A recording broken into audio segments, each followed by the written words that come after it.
Do you feel like you've watched and read too much job interview related information? It feels like everyone is keen on giving interview advice on what you should do, things you should say, questions you need to prepare. Processing all of that can turn into something overwhelming. That's why you'd rather filter out things you should not do or say. Things that might damage your job interview and ruin your chances to get hired. In my 12 years of recruitment experience, I have seen and heard a lot. I know how much pressure you can be under and how nervous you might be before and during your interview. So stick with me till the end of this video, and no matter how nervous you might be, avoiding these comments will immediately place you above many candidates with similar professional background. I'm Marat from EMMOTION, myemotion.com, career and recruitment agency. Look me up on LinkedIn. Please subscribe to my channel below and hit the little bell so you won't miss out on the latest career and personal growth content. Also, thumb up the video if you feel it was useful. My number one rule for everyone in a job interview is to tell the truth. But you have to be smarter, and just like in life in general, if you don't know who you are dealing with, you have to be aware of sensitive subjects to make sure that no one is annoyed or offended. This applies to your job interviews as well. These are 6 things to never say in a job interview. Number 1. So what do you do around here? You just can't walk into an interview knowing nothing about the position or company. Always do your research. If you haven't had enough time to properly research them, you should at least be clear about the job description and about the industry you are being interviewed for.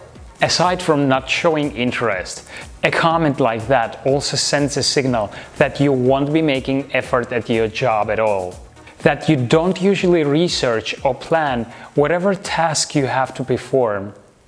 Number 2, how much holiday will I get? Are there flexible hours? Let's make this clear. This is one of your first conversations with the company where you might be spending your professional future at. And even before knowing that they are interested in hiring you, you are already asking them about not being there or being there as little as possible. You do understand that is not coherent, right? At least not to hiring managers. Holiday, flexible hours, or any other perks will be of course discussed and defined later on in the interview or in the next stages of the recruitment process. Be patient. Make sure you nail your interview first. Number 3. This job is great for my resume. It will open many doors for me. I understand that this could be an exact reason why you want this job, because the role can be a great resume builder.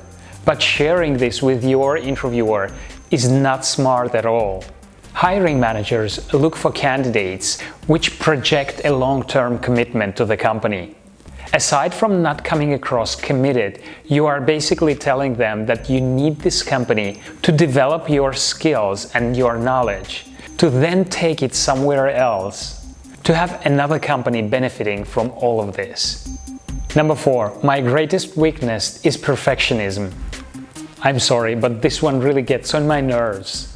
Whether you've come up with this yourself or whether you've been advised to say so, don't say it. Telling a hiring manager that you are a perfectionist and that it is your greatest weakness sounds like a lazy cliché and over-the-top answer. It gives zero information or true insight on your working style or on your personality, because half of the candidates are giving this exact response. Why don't you come up with something more genuine as an answer? If you really think that you are a perfectionist and that it is your weakness, then please phrase it differently and give out clear examples. In any case, keep in mind that perfectionists are never happy and are always obsessed with details. They can waste time, money, resources on redoing a task which they will never be pleased anyway. So that is not a strength in disguise, which might be your initial intention for saying this. Number 5. My boss and my company are horrible or were horrible. No matter how bad your job or your boss was, try to keep your tone somewhere between neutral and positive. Focus on what you've learned from each experience and on the skills you've gained. Your boss might have been horrible, but the hiring manager will not understand the context of your previous role. Everything that has happened there for you to consider your boss awful. I'm sure there is a long story behind it, but you can't make your interview about it. Instead, it should be about positive aspects of your role and how it is the right time for you to move forward to a greater opportunity and towards more responsibility, etc., etc. Number 6, I don't have any questions. Towards the end of the interview, you should hear, "Do you have any questions for us?" And the worst thing you can say is, "No, I don't," because you should always have questions. Aside from being a missed opportunity for you to learn more about the company and the role, not having any questions prepared can also say negative things about you, such as not being properly prepared, not being interested or curious in general. Asking insightful questions is your chance to prove that you are the person they are looking for, while for yourself, it is also a confirmation if the role is truly a good fit. To train and to prepare for an interview better, it is always a good idea to do a mock interview. I have made one and you can check it out through the card on the right side of your screen once you are ready for your interview training. If you found this video useful, then please give it a thumb up and share it with whoever you think it might be beneficial to.